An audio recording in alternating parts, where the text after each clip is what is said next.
One of Democrats' major talking points is President Biden is the best chance to beat Trump because Donald Trump is a threat to democracy and he can't be in the White House. Do voters feel Donald Trump is a threat to democracy? Well, it was interesting. We posed that question because we thought it only fair, since we were asking pretty hard questions about President Biden, to ask an equally hard question about President Trump.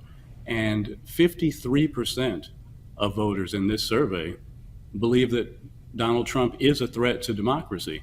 And yet, and still, you'll see that President Trump is winning many of these matchups.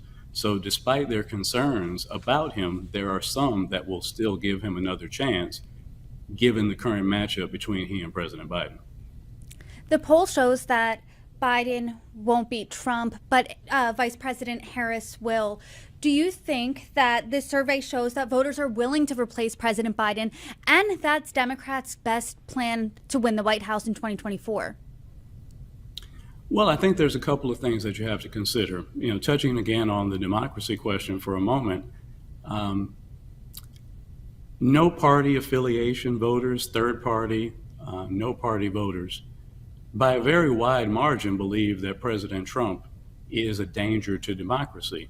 And so when you start talking about the alternatives that could be the matchups for this fall, there are a lot of people who I think would feel more comfortable having another alternative, but their concerns about the president's age and mental fitness are kind of holding them back at the moment.